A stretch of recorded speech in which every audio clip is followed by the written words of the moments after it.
My name's Natasha Devon and I'm an author and activist. I go around to schools, colleges and universities all over the UK and I speak to teenagers and parents about mental health. I now understand that I started having panic attacks when I was 10 years old, but at the time mental health wasn't really discussed or understood in the same way as it is now. So because the main characteristic of the panic attacks was I was having difficulty breathing, they thought I had asthma.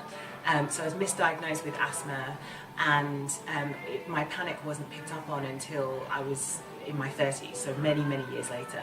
And in the intervening time, I used all these kinds of toxic coping strategies for anxiety. I had an eating disorder for 7 years in that interim period.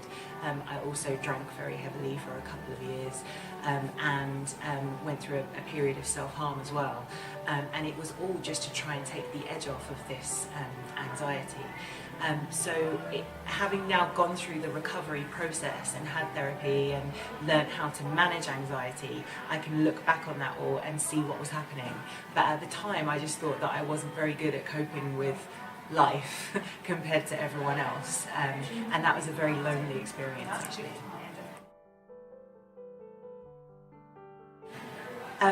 So I have a lot of nervous energy. My husband always says that I essentially have two modes. I have busy or asleep. There's kind of nothing in between with me. And a real light bulb moment for me was when my therapist said to me, look, you can spend your whole life fighting that nervous energy. You can try these relaxation techniques that everyone tells you that you're supposed to be doing, and you can beat yourself up for not being able to be more relaxed and chilled out, or you can harness it. And he actually said to me, you know, it's your driving force. Without it, you wouldn't have achieved everything that you've achieved.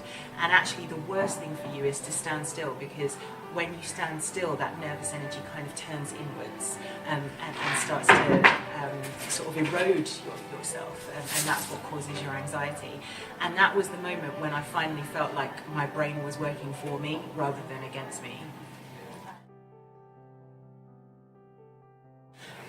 I think part of the problem is that the term mental health covers such a broad remit. Like if I said to you, I've got a physical health problem, it would be ridiculous for me to expect you to know what I meant.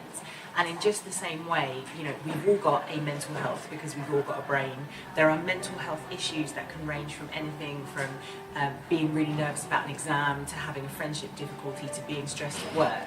And then you go all the way up to mental illnesses, things like bipolar disorder and clinical depression.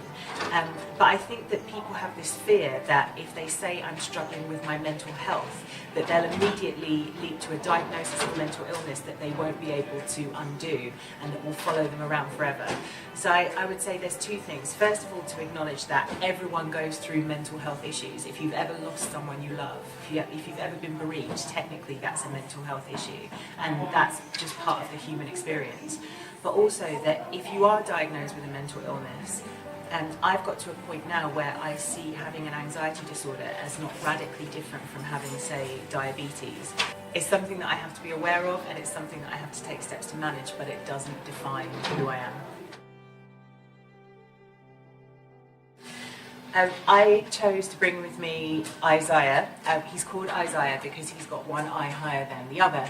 I've had Isaiah for 30 years, since I was 7.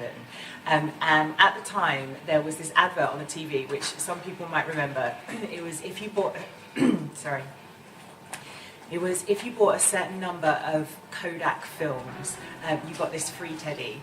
And the way that they advertised it on the telly, they made the teddy bear look massive. It was really plush and fluffy. And I remember I looked at it and I said to my granddad, wow, I'd really like one of those.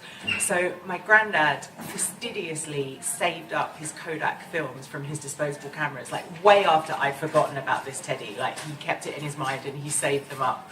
and probably bought a couple of films that he didn't even need. And then it was like this big occasion where we went to Boots to hand in these Kodak films to get our free teddy. And I still remember the moment when Isaiah was handed to me. I wasn't expecting him to be so small, and I certainly wasn't expecting him to be wonky. So I think my granddad could tell that I was slightly disillusioned. It was sort of a lesson in how advertising lies, apart from anything else. And he said to me, do you know what?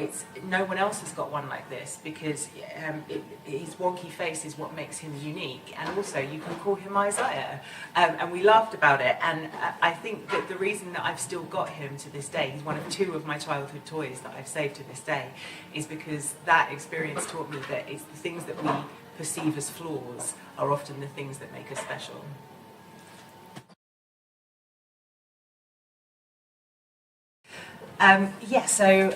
This is my book that I've written, and there is a chapter in here called Obsessive Compulsive Drive, and that was the name that my therapist gave to the nervous energy that can be my driving force. And I explore this idea that there can be benefits to mental illness, and I'm very careful, I don't want to glamorise. You just come straight through these double doors, and it's just on the left-hand side. I don't want to glamorise mental illness in any way or suggest that it's something that people should aspire to, but I do think that people who have gone through the recovery process and come out the other side, whatever that means to them, are saner than people who never embarked on that journey in the first place.